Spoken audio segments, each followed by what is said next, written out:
Thanks for allowing me to. All right.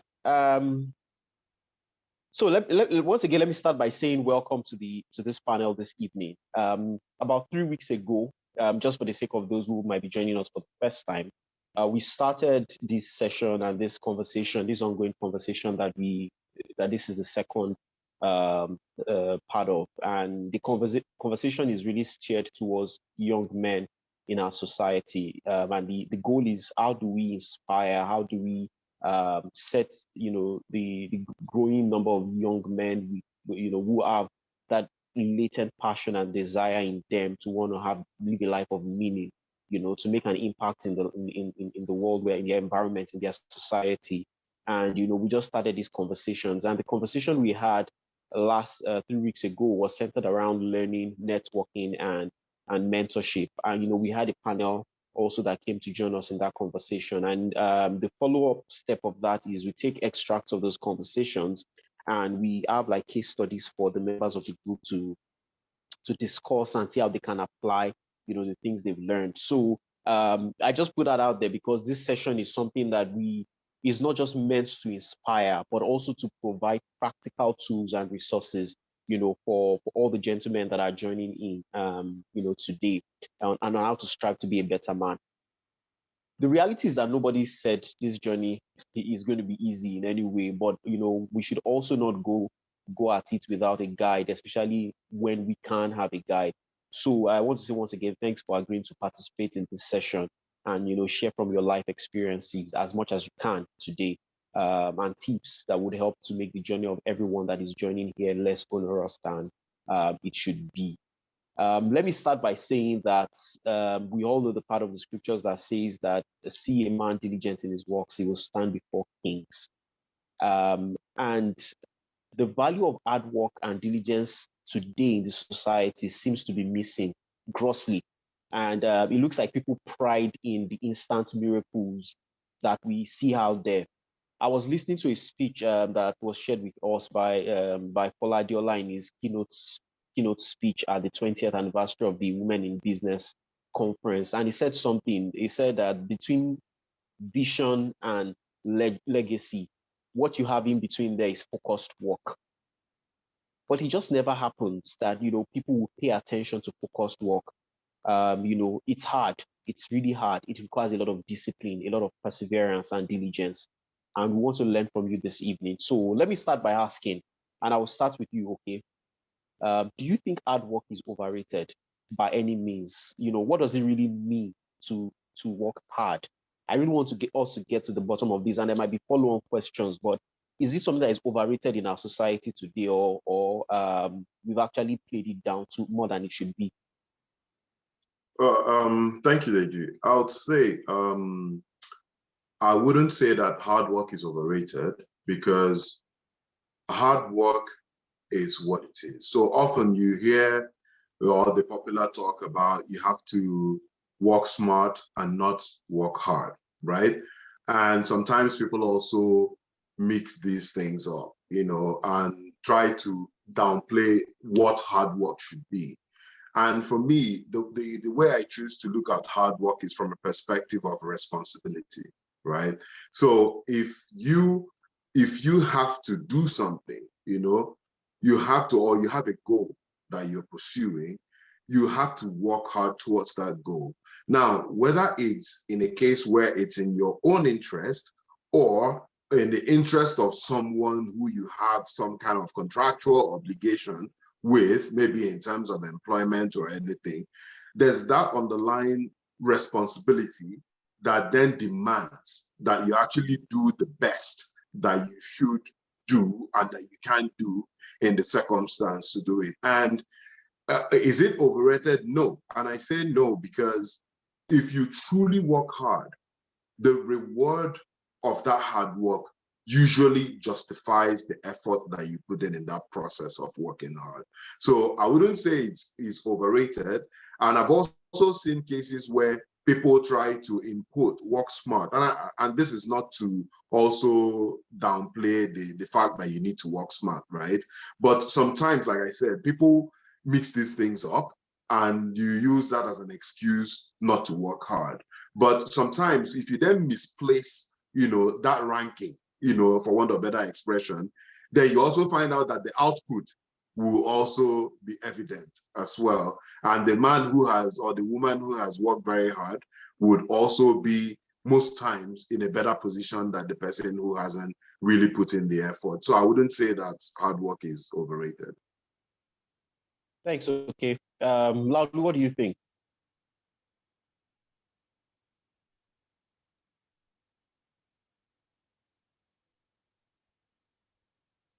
Hello, Lalu, you're mute. We can't hear you. Sorry. Yeah.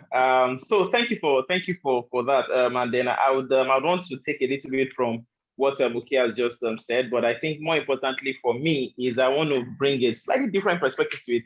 So let's start by saying, firstly, there is no hard work where goals are not set, right? So the market does not reward hard work. The market rewards the achievement of goals, right? The market rewards the achievement of set goals, or putting it in a different way. So because maybe I'll look at it from the industry I play in. The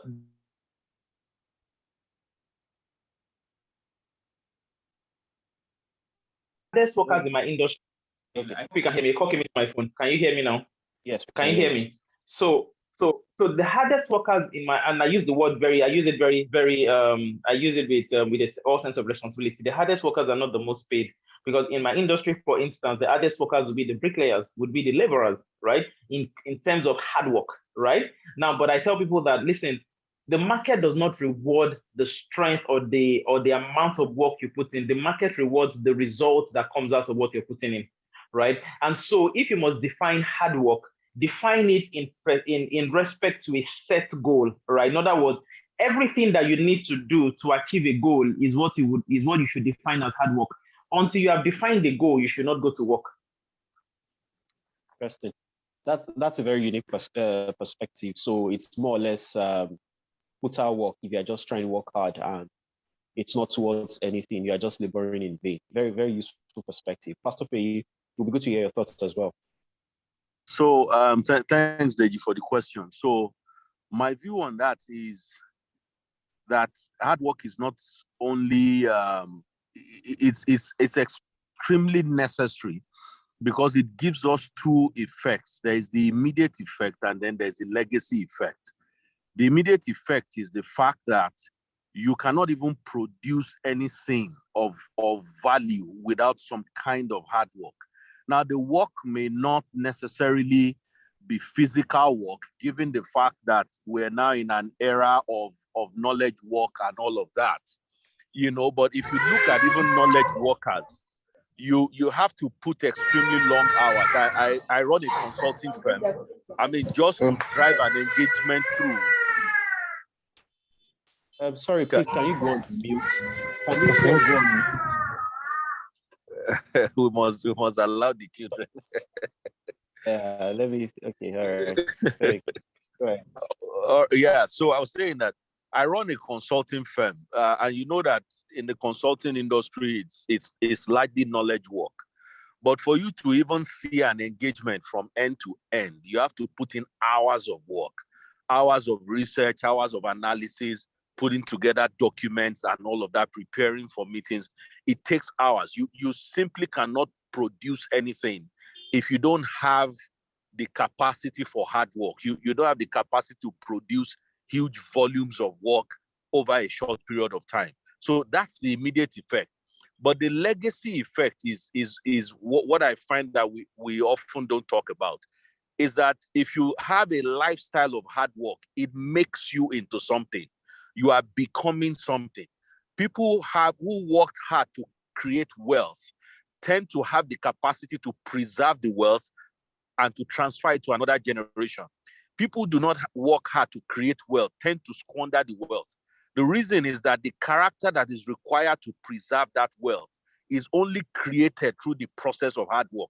You can't short-circuit it. Unfortunately, because of technology, we now have a generation that believes that everything can be done with an app. If you just click 1, 2, 3 things, you get everything you want. So you don't really need to work hard for anything. But the truth of the matter is that those apps and the technology platforms we use are actually being created and worked on by people who work incredibly long hours to get those things out. And those are the guys that eventually make money and capture value from all of this technology. So that's my initial thoughts on the issue of hard work. Thank you. I will follow up quickly with a question based on something you said. You work in an industry that is a knowledge-based industry, and the reality, like you said, is you have to churn out large volumes of work. Do you see in your experience people that seem to put in the hours? And I say that with all very carefully, not just the hours. You see them do hard, they work hard, they put in the hours, they try to turn around things, but unfortunately, the result does not match the efforts that they put into that process. Do you typically see things like that, and what do you think can explain it? So yes, you see things like that, but you have to take that scenario into a secondary level to really analyze it. So, for instance, the average win rate, the average success rate globally in consulting for business development is about 33%. So, in other words, if you want to win 3 projects or 3 businesses or clients, you have to bid for 10. So if you see someone that is in the process of business development who has bid for 5 clients and has not won any client, it will be premature to say that the person is working hard and does not have results. So that's a scenario. The second scenario is where somebody is putting in a lot of work that is based solely on effort, but there is no intelligence in that work. If you remember physics, the definition of work involves the application of force in a particular direction. So it is not important, it is not enough just that you are working. There has to be direction, there has to be intelligence, there has to be skill to the work you are doing. But you cannot just have skill and intelligence, but you are unable to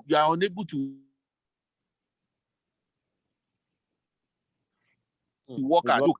I did employers. Hello, can you still hear me? Yeah, we can hear you now. Yeah, my employers at that time did not give me time off to do my MBA, so I did everything at night, and that was how I was able to get an MBA. The same thing when I wrote a book. I wrote the book mostly at night. Nobody in my office knew I was writing a book until I came out with invites for the launch, and they were shocked. I said, I wrote the book at night. There's no way I would have done that with the workload I had during the day, unless I made the time at night to be able to produce that. So those are the 2 scenarios where you are likely to see people working, and the results either have not yet shown because they're in the process that will eventually give intelligence. So the work is just wasted. Awesome. Thank you. Thank you very much for that. Very insightful. I'm going to get a bit personal now with you, because I really want to get into your experiences. Now, I don't want to play with words, but someone carefully did a differentiation between what we mean by hard work and diligence. Says hard work is taking work seriously, doing it well and rapidly. You do it quickly, you do it rapidly, and you do it well. But diligence seems to play a little deeper in that process. And it says it's performing with intense concentration, focus, and responsible regard. Now, in your own experience, and I'm going back that way, that we came, Laulu, would you say that your work experience up to where you are today, maybe not just in your current role, but looking at, we've known each other for how many years now? I don't know, but looking at at least almost 20 years. Yeah, 20 years thereabouts. Yeah, exactly. So looking at all the last 20 years, would you say that these virtues of hard work and diligence have played a role in your journey? And I want you to give us specific examples of how that has happened. Okay, so thank you again, DJ. Yes, we've known each other for about at least 20 years. So diligence as opposed to hard work. I would put both of them beside each other. So when we talk about diligence, we're talking more about persistence. right? So when someone is diligent, you're saying that he's persistent. So it's more about grit, right? It's more about the tenacity to keep going. You see what I'm saying? That's what you call diligence. So when you say, fear that way man, for instance, diligent in his ways, is that this man has continued to hit at this thing, that we will continue on this thing until it breaks. And in my own experience, when I talk about hard work, I've had to do a lot of hard work, and I've had to understand what it means to be diligent in a phase. So and my story is a little interesting because I've had to, and so when people come to me, and I'll share personal experiences to try to explain this in a minute or two.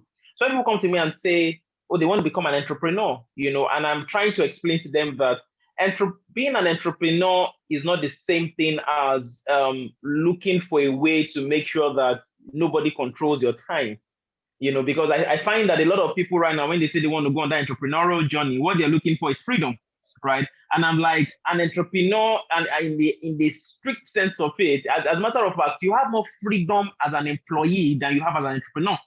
Now, because you find that, the way we say that, oh, as an employee, as most employee, whether the company that employs you makes money or not, you get paid depending on where you're working. You see what I'm saying?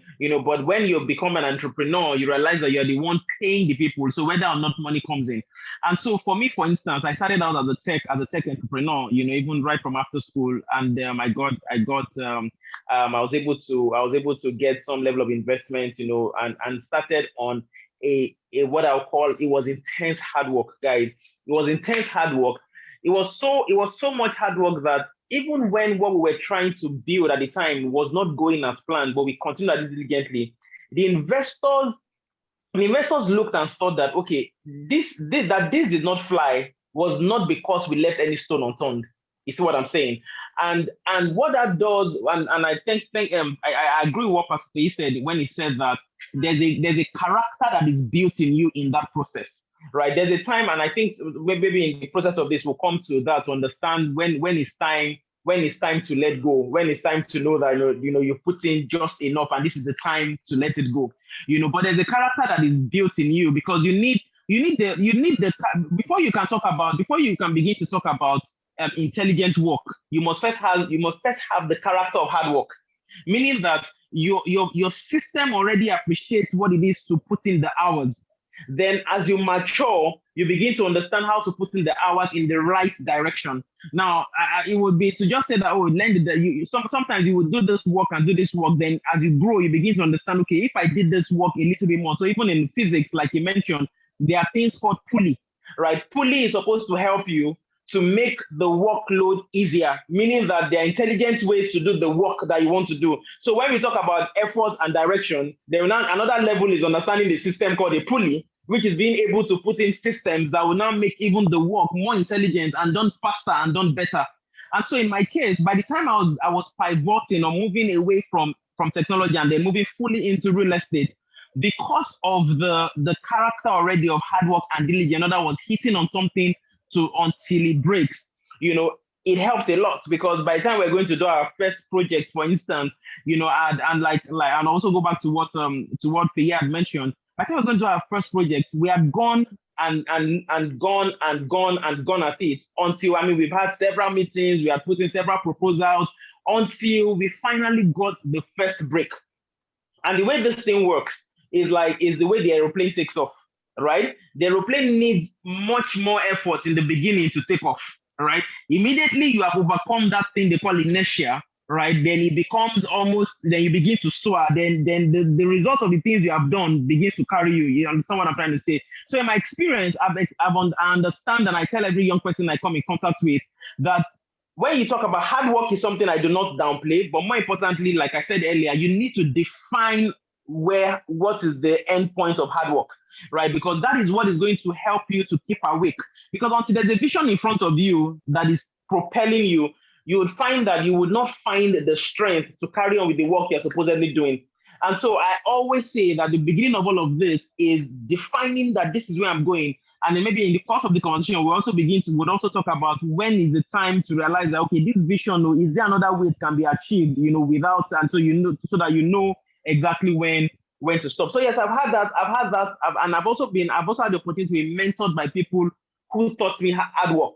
So the kind of people that mentored me are people that, they burn the night candles, they burn the hours, but more importantly, they also taught me to understand direction, before you start putting in the hours. Awesome. I like what you said about, write the vision, make it clear, that either reason might run. You need the vision to run. If you just start running without the vision, it becomes, pointless. The only time you run without a vision is when the dog is chasing you. Even that, there's a vision. You're trying to get away from the dog. Well, yeah.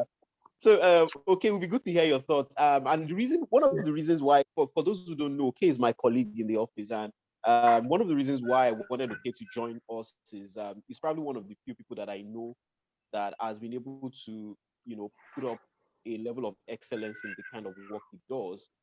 But then privately, I also know the number of things he does outside of work, and how much that takes his time. And to me, it's just amazing how, he's been able to pull all those things together. And he looks very calm, he looks like he's not stressed. He looks like everything is just going hunky dory.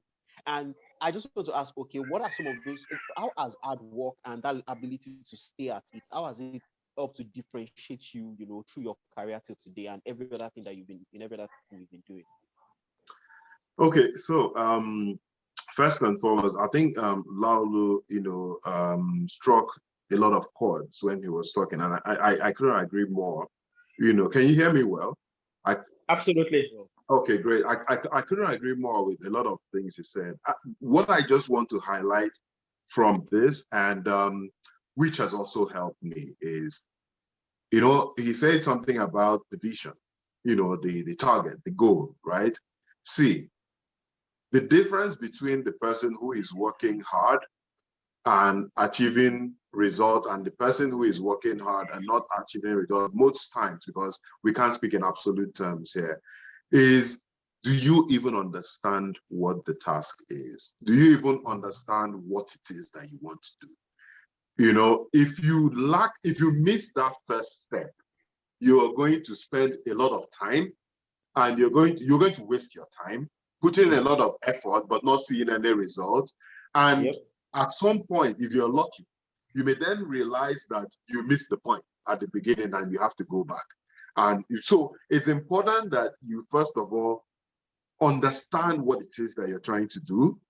Now, if you have that understanding, then we can talk about diligence, right? Because diligence, you're being careful, you're being persistent.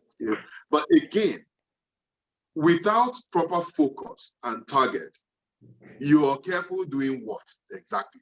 You're persistent doing what? So that focus, the goal, the target, is necessary to, direct you as you put in that hard work so that you can actually achieve the desired result. And for me, it's a lot of the heavy lifting for me in every effort that I, embark on, or any kind of work that I'm trying to do, goes in at the beginning, where I'm trying to understand, okay, so depending on the nature of what I'm working on, what is the issue here? What are the most relevant things? What do I want to achieve? What do I need to achieve what I want to achieve? So a lot of the heavy lifting goes into that beginning part where you're trying to set out that roadmap, that blueprint, that structure. Once you have it sorted out, you find out that you can then apply the hard work, and also to something that Pastor mentioned, earlier, from a consulting perspective, look, you want to achieve that goal, you have to put in the time, but when you then set out, you're clear as to what you're pursuing, you can then invest that time that Pastor spoke about. And then you now see that if you're careful and you're persistent, then with that, your hard work, you reach that goal. So for me, that is the approach that has worked for me. And I've also seen that it has worked for many people as well. Yeah. Good stuff. Thanks a lot. Okay, for that. Let me bring a little bit of a twist here. So, sorry, Deji. Yes. Your mic is getting faint. I don't know if it's just from my own end. Is it better? Much better. Is it better? Better. Okay, yes. So saying I want to add a little bit of a twist here. So, unlike Lalu and Pastor Feyi, they run their own companies, at least, very clearly. You work in an establishment. And what I've seen, at least not even around me, but I hear this a lot. A lot of young people are not motivated. They are not passionate about what they do. You probably are passionate about it, and that has shown in the work you do. But given that you work in an establishment, how have you been able to sustain your level of, the level of work, hard work, and diligence you put to your work? What inspires that every day that you wake up and you say, I must do an excellent job? Whereas you know that it's not my company tomorrow, I can get up and go, if I want. But what gives you that staying power to say, I must put in the best here? Yeah. So, when I started talking in the beginning, I mentioned responsibility. And for me, that lies at the core of everything I do, right? And which is, there's the responsibility, there's the accountability. The realization that you are in a team, for example, and different people are counting on you. Different people are counting on your input, and you can't just let things fall through the cracks. Now, different people may have different dispositions to this thing. And like you said, there are some people who would not really be bothered, if things went wrong. But I think that if you allow me to say that we come from an era where we have shame. If you do work that is not good, or you let your team members down, we have shame. We come from that era where, so that thing about knowing that, look, I'm part of a team, people are relying on me, and you just have to be responsible. There's also this current saying that is trending, that has been trending. You say, I can't come and kill myself, right? I can't come and kill myself, right? So yeah, and as much as you can't come and kill yourself, there is that thing about being a responsible human being, knowing that people have assigned certain things to you, people have delegated certain things to you, people are trusting you to deliver or do something. And it then goes on to the issue of grit as well, with the strength of your character. So people are depending on you. So for me, it's that thing that, look, if I do any work, and this is right from where I was like an associate and and all of that. If I do any work and it doesn't come out well, look, my spirit cannot be at peace, right? It's just that thought about, oh, you haven't done this thing well. The thought about you, having also, exposed the other people in your team, because you haven't done this thing well. There's just that for me is that responsibility, just that being responsible and feeling responsible for something and feeling accountable for whatever responsibility that has been assigned to you. Thank you very much. I think the underlying word there is being responsible and accountable. To yourself, first to yourself, of course to God, and then of course to the people that are around you, knowing that you have a certain duty that has been assigned to you and you have to get it done. Pastor Feyi, so reality also is that today, whether we like it or not, a lot of people are stuck in jobs that they don't like. They're not passionate about it for whatever reason. We know the state of things in Nigeria. People just want to get food on the table, right? So they don't enjoy what they are doing. And I'm not of the school. I'm not part of the school of thought that would say, look, if you don't enjoy what you're doing, just quit and leave. No, I wouldn't say that. I think there is still a way in there. The question is, when you are not passionate about what you do and you hire people today, what will you advise them to do to still be able to put in that level of work that we will deliver outstanding results? So thank you for that, Deji. I think I would like to recommend, if anyone is interested, to check out this book by this Caltech professor, Cal Newport. The book is called So Good. No, he's the author of Deep Work, but he wrote this book called So Good They Can't Ignore You. And what Cal Newport put in the book was a study that he conducted on all his students post their career and all of that, even when they were in his class and at the end of their career. And he found that the people that went on to do well in life were the people that did not focus on their passion and did not live life from the principle of, I want to just do my passion, and if it's not my passion, I'm not going to do it. There were people that took an approach of, I need to be successful at something in order to be productive with my life. And they applied themselves to that. All of the guys that came and were very brilliant, but were like, I'm looking for my passion until I find it, I will not really do anything, ended up not being really successful later in life. You know, and what my experience has shown me and from others is this passion thing is quite fickle. You know, at some point in my life, my passion was to be a medical doctor, and I was in medical school for about 4 years. Today, if you give me $1 billion to go and study medicine, I will just tell you, what are you talking about? Find your way. It took me many years. Along the process, I've been many things. I've worked as a data analyst. I've worked as a market researcher. It took me over 10 years to discover what I really, you would say, is my passion. But I kept on working because we are men on this forum. First of all, men are meant to be responsible. Men are the people that things are committed into their hands. Listen, let's be honest with ourselves. I don't know whether they call this shaking table or whatever. The studies have shown that women that are alpha women, when they marry men that are not responsible and productive, they end up cheating on those men. Because there's no woman that wants to follow a man that is not going somewhere with his life and is not living his life in a way that is productive. You don't become that kind of man by following what your passion is and not doing anything with yourself.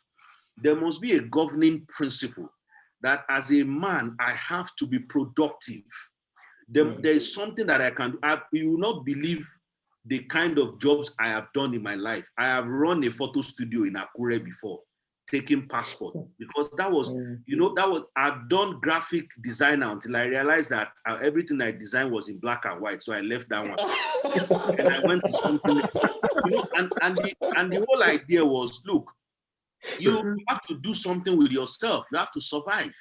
You have to put food on the table. You have to keep taking one step after the other until you find that thing that you really want to do. I don't know if you get what I'm saying. So that's the mindset that we as men we've got to adopt. I love what Oke said about that mindset of responsibility. You have to ask yourself whether things be committed into your hand as a man. It's a question. And you must, the only person that can answer that question is you. Nobody can answer it for you. If they commit a team into your hand, if they commit a project into your hand, if they commit a company into your hand, will it stay? When I was working in another company, I used to work at Insight and came in as a manager, eventually became CEO of the company before I left, and then went to start my own firm. One of the governing scriptures throughout that period was when Jesus said that if you are faithful in another man's business, God will give you your own business. Simple principle. If you are faithful in another man's business, God will give you your own business. And remember the parable of the talent. In that parable, with the definition of faithfulness is the ability to increase the value of that which is committed into your hand. The guy that was given 1 talent and just preserved the 1 talent, he didn't depreciate it. It was just 1 talent. They said he was a useless servant. The one that was given 2 or 5 or whatever, and he multiplied it, they said they were faithful servants. So faithfulness means if something is committed into your hand, you can increase the value of that thing. And every man has to be faithful. Proverbs says that women should be virtuous, but men should be faithful. You see what I'm saying? So these are the values that must undergird what we do. I find it disturbing when I see young men wake up in the morning and they are not doing anything. I can't process it. It's so difficult for me. And they say, I've not really found my passion. My friend, go and work in a computer company or something. You can type on Microsoft Word, right? Start as a typist. I have worked as somebody that was typing projects for people before.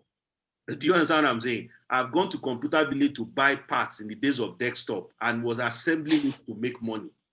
No, it doesn't show now because, you know, I'm speaking big English, auto, whatever. But it was just the principle that you are a man, you are responsible first of all for your life. You will eventually be responsible for other lives. You will be responsible for businesses, for projects, for clients, for big stuff. You have to be able to apply yourself to something productive consistently. There is something you can always do. I have never met any human being that will say that at this point in my life, there's nothing I can do. It's not, you can always do something. You can teach in a school. It's a good job. It's not bad. You understand what I'm saying? Yeah. It's a good job. Yeah. When we were posted to Nasarawa in those days, and they looked around and they were looking for what people should do, I just told the principal, I said, I can teach physics and maths. Which of the teachers do you need? And I ended up teaching physics for about a year. You understand? You can do something. Once you've passed through school, you are out here, you can do something. And that's the starting point. Go and do something and do it consistently. Eventually, you will find what your passion is. And what will happen is when you find it, you have now built the discipline, the hard work to even realize your passion. A lot of people have passion, but there's no discipline behind it. So the thing does not translate. You know, they've not built that discipline, that hard work, that culture of productivity. So they are sitting on their passion, but it's not translating to anything. Brilliant. No, thanks a lot. That very exhaustive, I think, answer to that question. Thank you very much. Productivity. You wake up every morning and what should be, at the back of your mind, I must be productive today. And it doesn't matter how small it is that you start. The most important thing is whatever your hand finds to do it extremely well. I think that should be a very, very basic principle that we should all adhere to. If I can, yeah. Okay, yeah, sure. Go ahead. Go ahead, please. Now I was going to if I was going to just add I didn't realize I was coming next to that thought by Pastor Faye. I often tell people that Peter will not become an apostle if he was at home not doing anything. Meaning that the fact that he was catching fish and they caught him while he was catching fish was when he became a fisher of men. In other words, what you were built for. Many a times, like Pastor Faye said, would only show up in the process of doing what your hand finds to do. So there is what your hand finds to do. There's what you were built for. What the Bible talks about blessing what your hands find to do. And I always say this thing, and he mentioned something also when he said that so good, when he talks about the book, so good they can't ignore you. I have a friend who is an older friend, he's a mentor, who started out, he went to University of Ife, or Buffalo University, who started out as a toilet cleaner. And I often say this when I get the opportunity to speak to young people. He started as a toilet cleaner. So when we speak today and he sees a guy cleaning, this is an educated guy that was cleaning toilets. He was cleaning toilets at KLM at the airport. So it's not like just random. He was a toilet cleaner at KLM because after secondary school, he needed to be able to pay himself to go to Obafemi University. He took a job as a toilet cleaner. I tell people that where purpose is involved, nothing is too menial. Right now, when you understand that purpose, when you understand that there's purpose, all this. I think I'm too big for this. Is that there is no sense of purpose, and put it as responsibility. I put it as a sense of where you're going. This toilet cleaner that I talked about, by the time he went to University of Ife and he came back, there are times now that he passes through KLM, and they stand up to greet him. Some people that he met there at the time are still there. When I was going to leave KLM, they had made him a weather report analyst. Hear me? He came in as a toilet cleaner, but he was so good he couldn't be ignored. By the time he was leaving, he had become a weather report analyst. He would tell me that every big man I met in KLM, I met them at the toilet. Every big man in KLM, I met them at the toilet. Because they come in, they see him that this guy gets to work before us. This guy leaves work after us. He told me once, he said there was one of the brooms they gave him. He saw that he could not clean some corners of the toilet. He went to use part of the money they gave him. In other words, he said he wanted to clean the toilet, that when you get there, you know that nobody can clean it better than me. That was the way he was cleaning this toilet. I mean, I remember once when he was in Accenture, when it was Accenture, and then I think one of his bosses came to meet him then, and immediately Pastor Faye talked about this, the book. All the stories just came to my head, and one of his bosses came to him and said he needed him to do something for him, and what he wanted him to do was actually the boss's own job, right? But he wanted to give this guy because he knew that this guy does not refuse work. So he said he calmly told him that I will do this, sir, but I need to finish what is on my table, because I need to submit this. And the man said, no. What do you mean? I need you to do my own first. And he said, no, sir, I will do yours. I promise I will do it, but please let me put in my deliverables. He said that the man was about to storm out, and the man said, you come and meet me for your appraisal. He said, as the man was about to walk out, he just called him back. He said, sir, please, sir, 1 minute, if you don't mind. The man looked back. He said, please, sir, I beg you in the name of the Lord, in your life, don't ever threaten me with my appraisal. Imagine you talking to you. He said, please, in your life, don't ever threaten me with my appraisal. He said, I know my worth. I know how much I give to this company. I know what I do. I go over and above. I've never come to beg anybody for my appraisal. If you tell me my approval is good, I know that I can still do. If you tell me that it's lacking, I know that then I need to prove. But I've never come to beg. And he said he was not one of those people that go to try to leak assets and all of those. He said, he told me, please, sir, don't ever trust me with my appraisal. I do my work. I do my work to the best of my ability. I'm one of the hardest workers in this business, and I deliver value. Listen, for you to say that, there must be value you are delivering. Guess what? 1 year later, there was an issue that happened at Accenture, and the reason why I called the name of the organization is just, and I called it intentional so that you realize that we're not talking about a small business, right? He said 1 year later, there was something that happened, and they called the young consultants or the junior consultants, or as they call them, to a panel. He says that to a disciplinary panel, he said when he entered into that place, right, and they saw him, this Oga that he told that he won that place, this man was not the people on the panel. He said, mainly the man saw him. Guess what? The man said to the many people on the panel, he said, let this one go. It can't be this one. This one has nothing to do with it. He said, let him go. He said, I'm telling you, he said, the man just said, let this man go. This guy, as I speak to you today, is one of the top commercial negotiators in Chevron, Nigeria. I saw his salary a few years ago. It was not for children. The salary today is not for adults, I'm telling you that this guy started as a toilet cleaner. So it goes back to what Pastor Faye said. What your hands find to do, you are a man. You do it with all your heart. You do it so that people look at it and they realize that nobody could have done this better. Once purpose is defined, everything else begins to fall in place. And let me just add one more thought.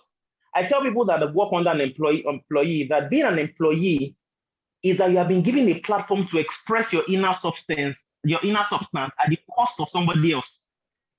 And I'll say that again. Being an employee means that you have been given an opportunity to express your inner substance at somebody else's cost.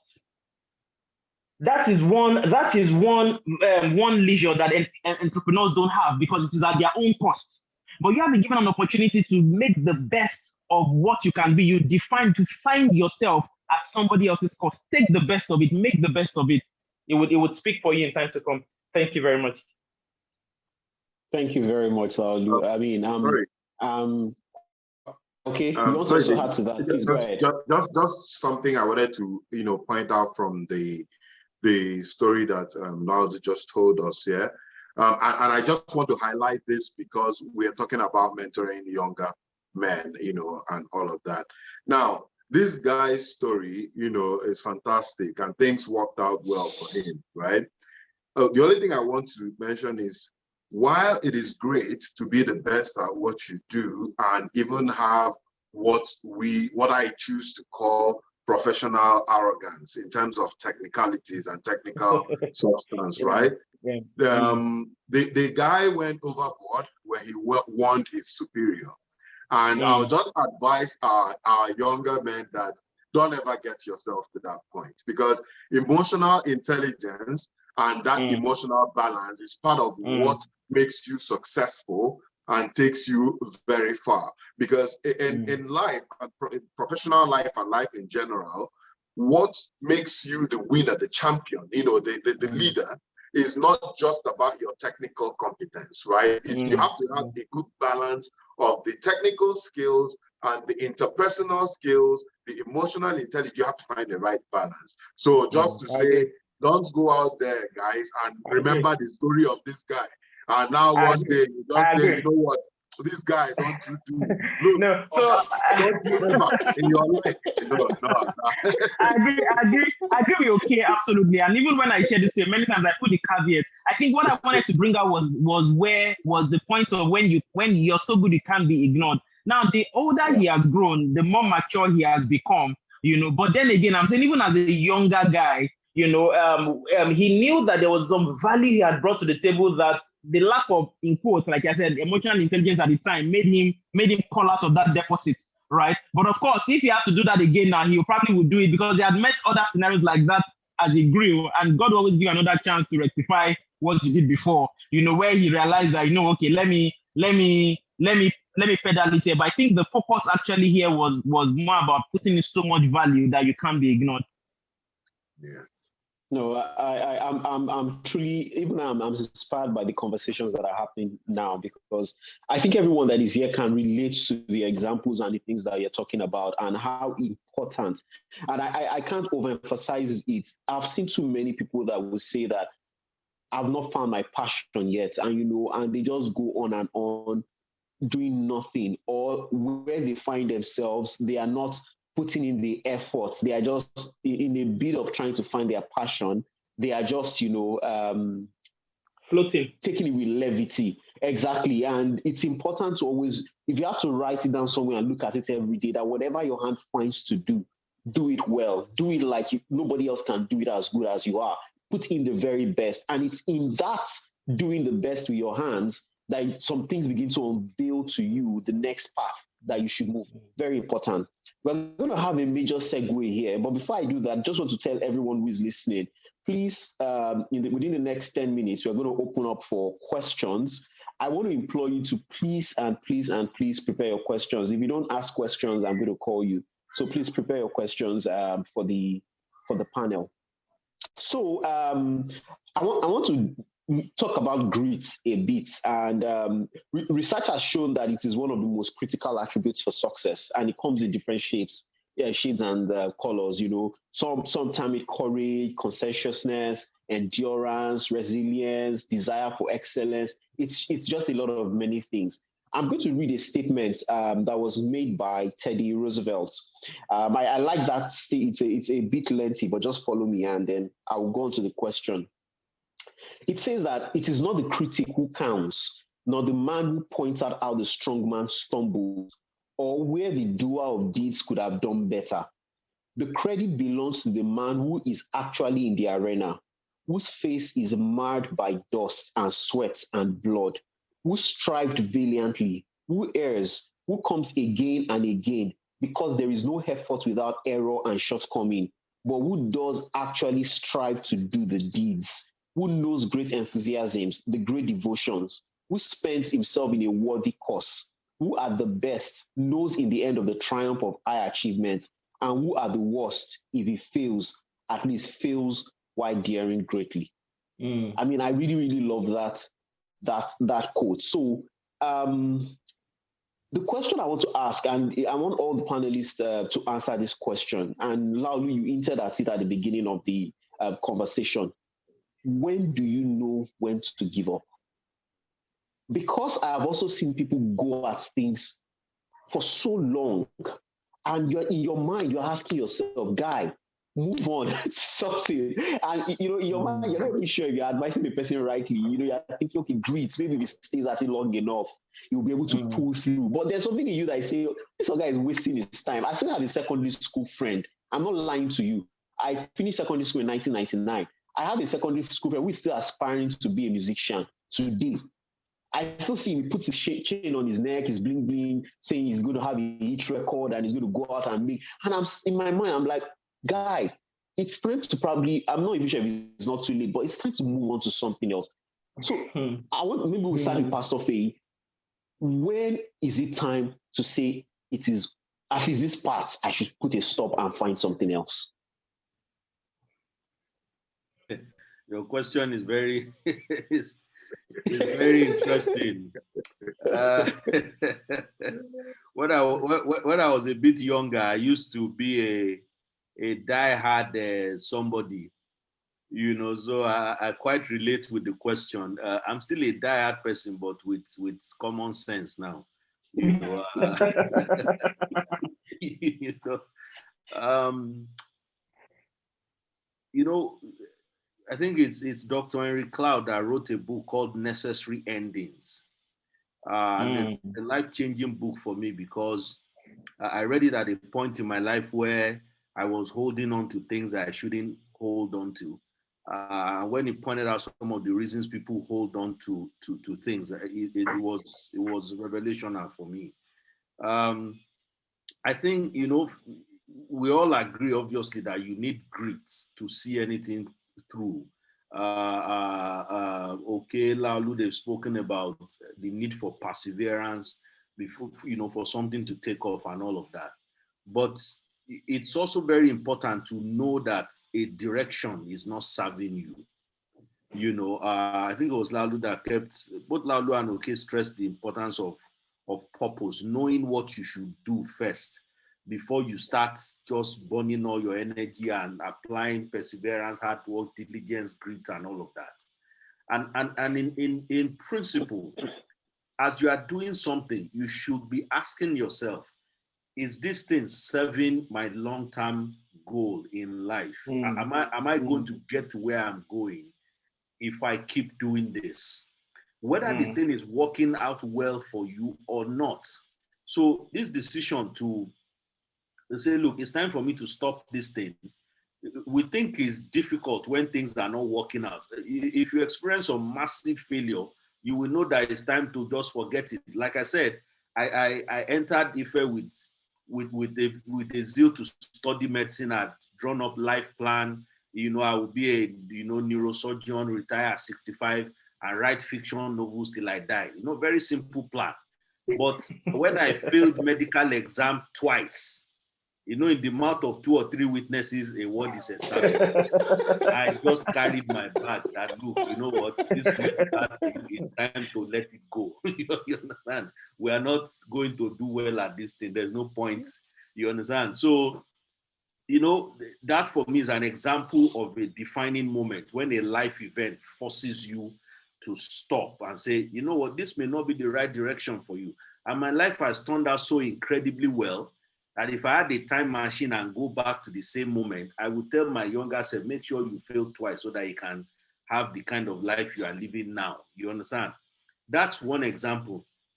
The other one that is more subtle is, if you're striving at something and you've done everything you know how to do, you've exhausted all the resources of wisdom that is available to you, spoken to mentors, you've read books on the matter and all of that, and you are not making progress, it is wisdom for you to step back. It is wisdom. Step back, stop doing that thing for a while, and take a fresh look at it. You might find out that either you're not doing it right, or it's not even meant for you. You are not meant to do that thing. Or you've done it for as long as you should do it. It's time to let it go, and move on to something else. The other thing that helps always, I believe so much in the power of mentoring and coaching. The reason for that is, if I may just bring in some organizational thing here.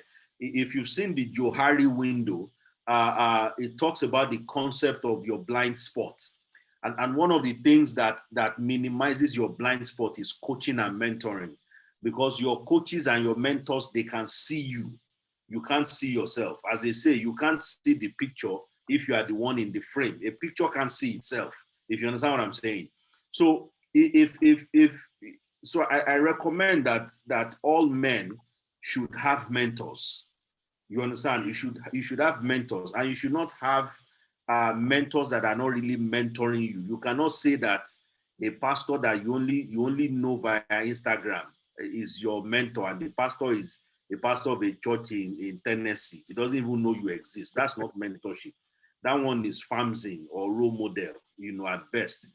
You need someone that can sit you down, point finger into your eyes and say, this thing you are doing is rubbish. Stop it now. That, for me, is mentorship. If you don't have that relationship, you probably have coaches you have role models, but you don't have a mentor yet. You need somebody like that. What those people would help you do is, if you are in such a situation, you need to have a sit down with your mentor and say, this is what I'm experiencing. I've burned the candle at both ends. I've done everything I can, but I'm not moving forward. Help me look at this situation. You know, is there something I'm doing wrong, or am I even meant to be doing this at all? Or I've done it long enough. It's time for me to stop, you know, and rely on their advice. If they tell you to stop, just stop, even if it's for a little while. You see, that little while that you stop will give you perspective. If you ever come back to that same thing again, you would have gained so much perspective in just stepping away from it, that if you have to continue it, you can do it better. Or you will just discover that what you stop will free up your life to be way more productive than you were. And that there are other things that you could apply yourself to. The other note I just want to add to that is to also be mindful of busyness. A lot of people are claiming they are applying grit and perseverance, but they are just being busy and doing too many things, and they are not focused at anything long enough. So if someone comes to me and says, this thing is not working, should I stop it or not? My first question is, how long have you been doing it?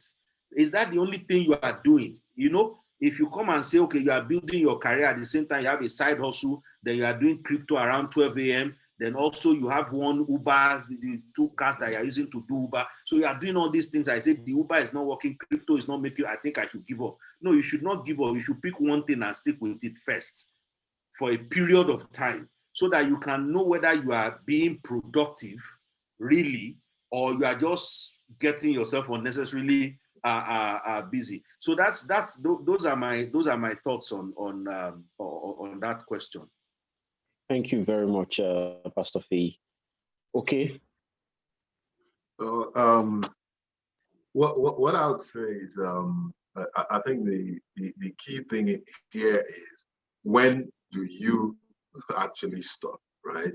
So Pastor Faye has made a lot of great points, especially around coaching, mentoring, and all of that. What I would like to speak to is, it's also good to have good peer review, you know, and you should have like people who are probably your peers, but who you trust their, you know, judgments, their mind, and who are also not afraid to tell you the truth, you know. So, because for me, I do it a lot. If I'm working on any concept or anything at all, there are people who I call to say, this is what I'm going to do. And these are people who are not afraid to tell you, you know, look, have you thought about this thing this way? Or they can even just tell you, this doesn't just make sense, you know. You're going to either lose money, or you're going to waste your time, or there are certain other external factors that are going to just make this thing not work. And I've come to find out that a lot of times when they give those opinions, remember, these are people who are giving you bona fide, they're not afraid of you. They want to tell you as it is.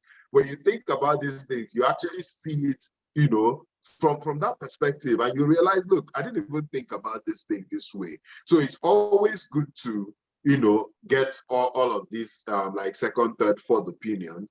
But this is also in a case where you yourself are not maybe able to say, look, this thing is I think it's actually time for me to try something else, because it's not in every scenario where you have a case where you would need other people to actually, you know, tell you, oh, this is not going well, or, you know, do this and do that.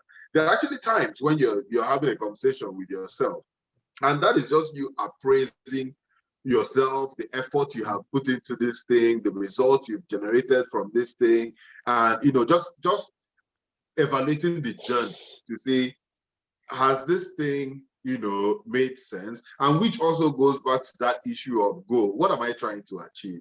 Have I achieved it? Am I still trying to become a musician after 20 years? You know, when I'm, you know, so there's the goal. There's always that thing that you want to achieve, right? And it's a question of the things that I've done, you know, am I actually getting to that goal, closer to that goal? And if the answer is no, you can always then re-strategize. think about it, whether you're done leveraging on peer opinion or peer review or constructive criticism or mentoring. But at that point, you're saying, okay, what can I do differently? But I think to the question of at what point do you actually, stop? It's that ability to do that appraisal. If it's that ability or the willingness, to even accept that appraisal, right? If you lack that ability or if you overlook it, then you find out that you're still spending time thinking that, oh, you're working hard, you're persevering, one day this thing is going to work. But you need to be able, one, or willing, have that open mind to be able to even allow that appraisal and that assessment to happen for you to then know, look, it's time for me to try something else. But the other thing I would also want to throw in is, at the point you're even trying to change a strategy, and this could be in terms of, oh, I'm trying to set up a business, or even employment, or professional career, and all of those things. I would also throw in that you must, at every point in time, take calculated risks, right? You won't just say because, oh, I'm trying to, sort of refocus or strategize, you just put a hard stop to whatever it is that you're doing and then go and start trying to figure yourself out. Sometimes it also helps to really spend the time to think about what those other options or the alternatives are. Think about it and think about the transition and all of this. And I think a combination of all of these things should actually help you to know whether this thing I'm doing makes sense and whether I should continue or change strategy or just leave this thing alone. Thank you very much. Okay. I think the Laulu will take you, and that will be the last comment before we go to questions. So Laulu, you can go. Okay, so I think there's a difference between grit and I shan't agree. You see what I'm saying? So there are a lot of people who are just in this I shan't agree mode. Grit has a science, and let me take from this perspective. There are times when you have to like Pastor Piaz mentioned, and I think Oki also talked about it, where you need to do appraisals. The Bible says first the blade, then the ear, before the corn, meaning that by the time you have continued to do this thing, you must have seen the blade. It is when you have seen the blade that you say, I can put in more. Let me keep doing this. Let me keep doing it. Then you will see the ear. Then you tell yourself that, okay, this thing is taking so long, but I've seen the blade, I've seen the ear, I need to put in. Listen, when you have done something for so long, blade, come out, ear, come out. And then you keep saying that the full corn will come out, you are wasting time, you are wasting resources. So along the way, you begin to check your process. Look at Moses, and like Pastor P also said, someone like Moses, for instance, he knew, even when you know that this thing I was sent to do this thing, Moses knew he was sent to deliver the children of Israel. If he continued that the way he was going, he would have been killed. He would not have been able to achieve that purpose. At some point, he stepped back. Right? He stepped back and went to the wilderness and came back years later with a new strategy, with a new capacity, to carry out the thing that he thought he had the passion for, or the thing he was, imposed, as the case may be, built for. And so sometimes, and I like the way Pastor P put that, sometimes it might just mean that, it might not mean that you need to quit, it might mean that you need to step back. You need to step back, you need to re-strategize, you need to allow time, you need to allow growth, to begin to see, okay, maybe this is what I need to now do better, this is how I need to do better, else you might die trying. Be in name of, oh, I'm just trying to follow my passion, I tell people that more often than not, you fund your passion. It is work that funds you. You are the one that will fund passion, right? So that until you have found work that will fund you, you might not have the resources to fund passion. And I'll give a live example, and then I'll talk about myself. I mean, there's this musician, DJ Copy. And and since we are talking to young men here, lots of us will know who DJ Copy is, and then she's also the daughter of the billionaire Otedola. And people have said, madam, this musician thing is not for you. You are not blowing. And you see, so I tell people that she might not be blowing, but there's enough money to fund her passion. and because there's enough money to fund her passion, she can continue to, if you like, say that her music, it doesn't matter. She has the money to fund the passion. You do not have the same money she has to fund her passion. Go and look for work. You see what I'm saying? And they say, so I said, no, she has the money, she can blow, see, she can continue to put the money, and she can, we pay her, you continue to know her, they copy, then you sit down and ask yourself, that, what has she really sang that I know, what has she done? And you can't remember, but guess what, she's still relevant because she has enough to fund the passion. You are not in the same boat. And then finally, I use myself as an example. I remember when I started as a technology platform back in 2010. I remember I got investment then. I think in the region of about 7.5 million from investors. I mean, it was good at the time. And then it seemed like the technology we're trying to bring out was beyond its time. But I'm an ideas person. I get very idealistic. So then I was much younger, very idealistic. I said, this thing can fly. We're burning resource. And then the investment was depleting. Listen, there will come a time you will realize that if this thing gets to zero before you wake up, you're in trouble. You see what I'm saying? It got to a point I realized that we're almost done with the resources. This thing has not produced, even though I know that this thing has the capacity to produce, but it is not producing. I've not seen the air, I've not seen the plate, and the resources are almost done. And at that point, I needed to step back from it. Now we're planning to go back, right, to do something in the technology space, but from a higher level of perspective. The resources now the opportunity, and I say this carefully. There's enough resources to try what I tried then without feeling the heat.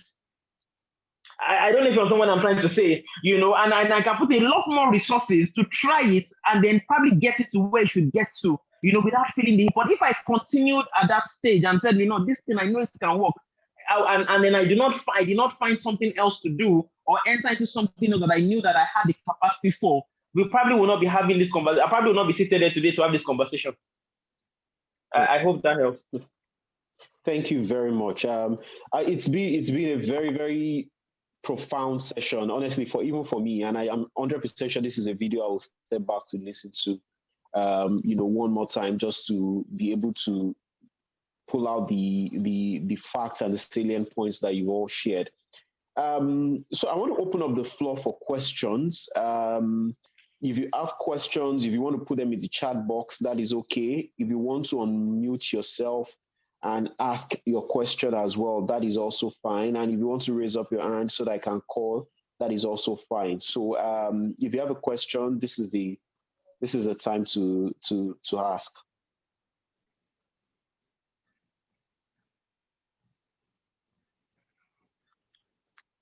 Any questions from the group? Hello, everyone. Good day. Can you hear me, please? Good evening. Yes, I am me. Yes, thank you so much for your advice and your insight. It's been really helpful.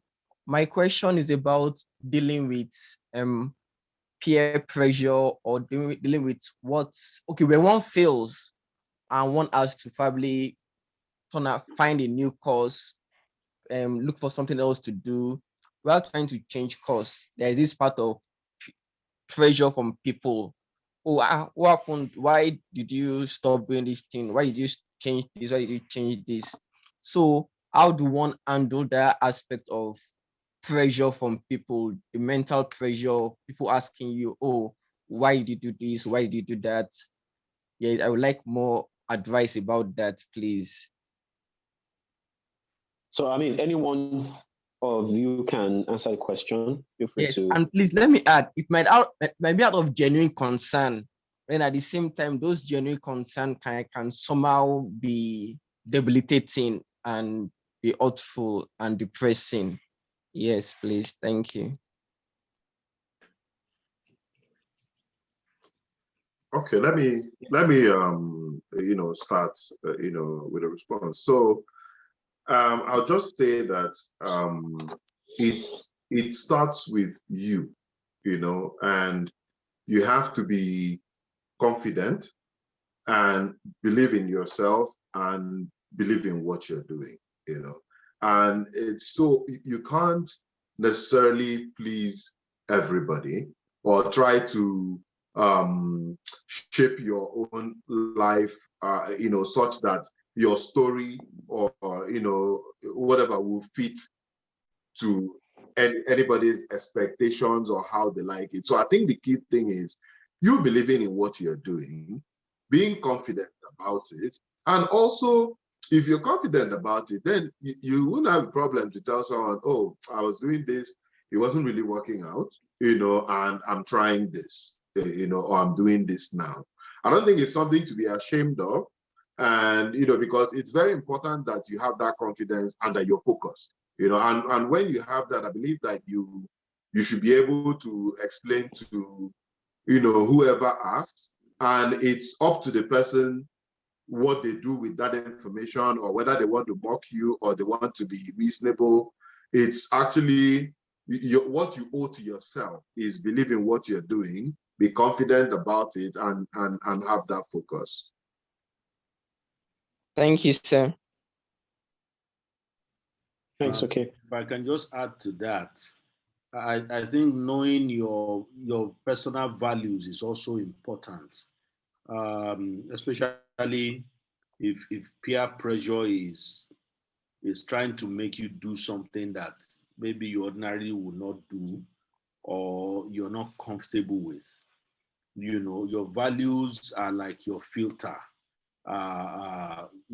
for things like advice from friends and all of that. Having that, being clear about your values would also help you in those kinds of situations. Thanks. Thank you, sir. Yeah. Thanks. I think sorry, Lalu, do you want to say something? No. I think they've done justice there. Okay, so I will just go straight to the people who've raised their hands. Ade, can you unmute and ask your question, please? Okay, thank you very much, everyone.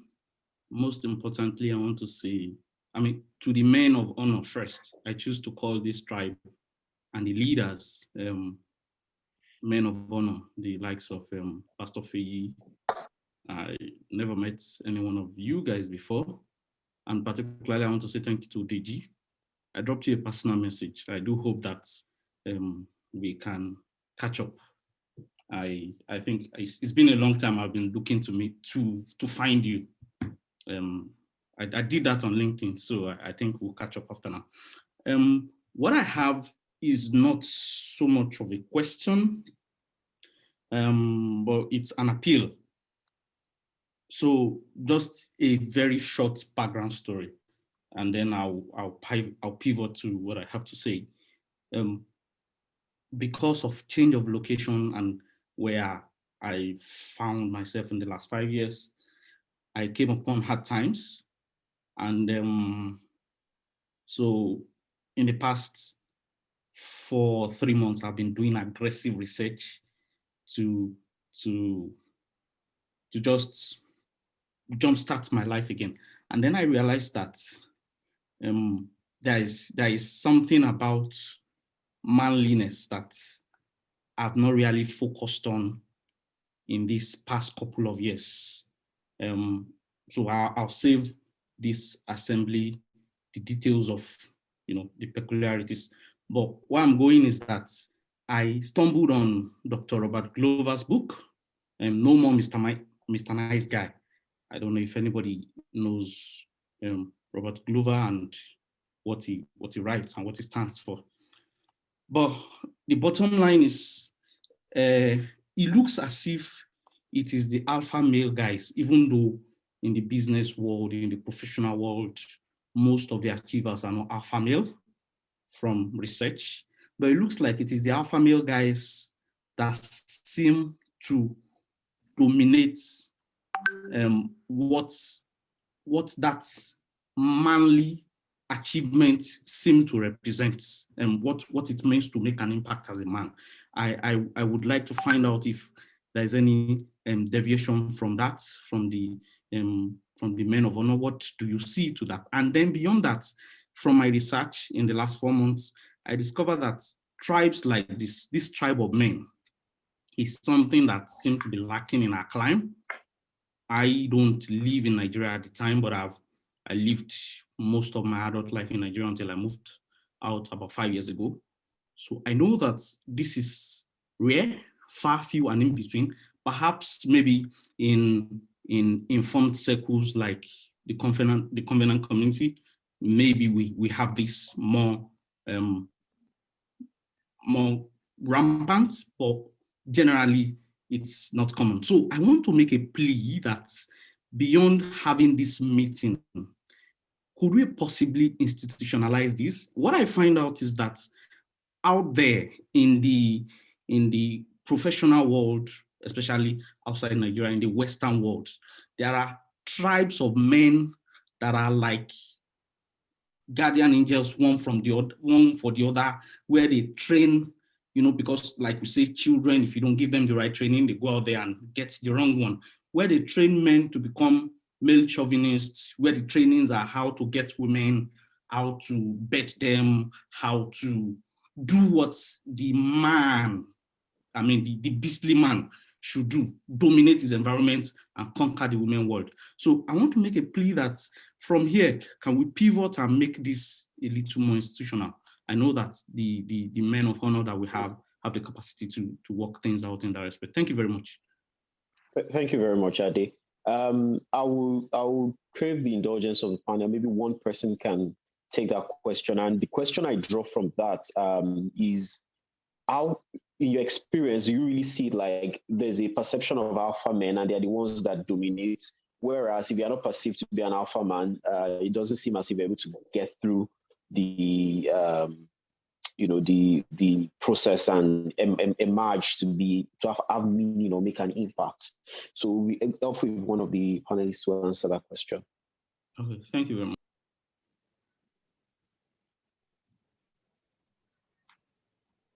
Lalu, do you want to give it a stab? So I was actually okay. Take that again, though. Let me, because I struggle to actually to see the question, Wally, because I think there were lots of. So if you take that again, so that I know exactly what you want me to answer. Yeah. So I think it's also about perception. So in the world of work, you get a sense that there a particular type of people that seem to be the ones rising professionally. And these are the type of people they are termed alpha men. Really, they are the ones they're the ones out there. They are the vocal. They are the people in your face. They're the ones that can talk. They can communicate. Whether they are able to deliver the value is different. Is a different point entirely. It's a different context. Whether I agree with that definition, but I think the question is around that perception and if it's what you see or it's not. It's not real. So I would have thought Pastor Faye will have been in a better position to answer this because because PR is his work, So yeah, okay. And and I'll say that to say that a city set on a hill cannot be hidden. Sometimes I feel like in the workplace it is not humility to hide yourself in the name of doing the work and people will begin to tell you these days that what you are doing sometimes it will speak for itself. But I think there's a reason why PR is some people's job, right? Because David can be interpreting the dream of his brothers and sisters and will never rise to the throne. See, until you interpret the dream of the king, you might never become the prime minister. Meaning that sometimes there might be a deliberate attempt to put yourself out there, but in other words, where you must make sure that there's substance that you're putting out there, so that you're not just putting yourself out there, but we have a lot of packaging. That's what we call it these days. Where there is no substance, but we are packaging you if you have what it takes. But I think that if you think you have the substance, then you might actually need to put yourself as a city that is set on a hill that cannot be hidden. I hope I got I hope I was able to answer that correctly. As a matter of fact, I just realized that true to what I was saying, that I had met. And I thought that this was the first time I was meeting Pastor Faye, but apparently I had met him, I think, sometimes in 2009 at Insight Communication while I was still chasing my technology dream, at the time, and it's interesting the way the world works, and I think I met them also with Dayo Adefila, at the time. Interest anyway, and that's just on the side, but so that would be confused me is the cap. You look like a rich man now. There's about 3 flats behind you, heavy cap, and all. That's what. And I think I also met with Christian Love or something at the time too. Anyway, yeah. So yeah. So okay. Pastor Faye, I think very quickly on that. If I can just add something to that, on this alpha male matter, I think, you have to know yourself and sort of find your way. My own experience with that is I'm an extreme introvert, for instance. And when I took over running Insight, the expectation in the industry was that you have to be extremely extroverted to be at the helm of an ad agency. You are just partying, clubbing, drinking all over the place, carrying clients up and down. And I knew I could never do that. It was just not in my nature. But I always knew that I can talk to any human being in this world one-on-one. There's nobody. It's me and you alone who will talk. You understand? So what I did then was to make sure that all the clients I wanted to see, I had one-on-one meetings with them. And that was how I did client relationship throughout. I didn't take the approach of the extrovert, let's go out, take you to a club, take you to events and all of that. I would ask you for a dinner or a lunch or a private meeting, and we'll be there, we'll talk for 2-3 hours, and it will be meaningful conversation. So you sort of have to know yourself and leverage your own strengths to get to where you are going, and not be distracted by other people's styles. Find your own style based on your own strength, because it's when you are authentic that your success will be enduring. That would just be my small addition to that.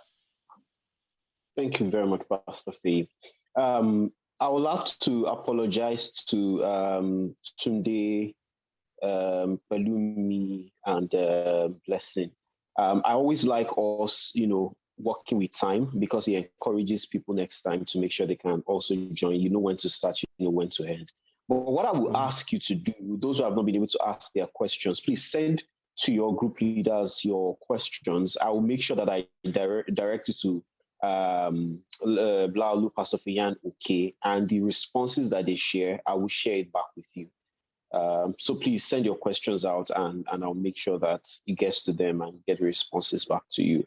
At this point, I would like to say a big thanks to you, Pastor Faye, Laulu, and OK, taking out 1.5 hours of your Saturday evening or morning, as it were, for OK, to join us in this session. So thank you very much. But I'll probably still be coming back to you to get some nuggets and to share some wisdom that we can share with the rest of the group. But it's been a very fantastic, experience for me and the rest of the group that has joined. So on behalf of everyone, I would like to say big thanks to you. Thank you. It was my pleasure. Thank you so much. Thank you. All right. Thank you so much. Enjoy the rest of your evening. We'll be sending out the recording to all the groups, so you'll get the recording. Thank you so much. Thank you. Thank you, sir. Thank you, Deji. Thank you so much. Cheers. Thank you. Thank you. Bye.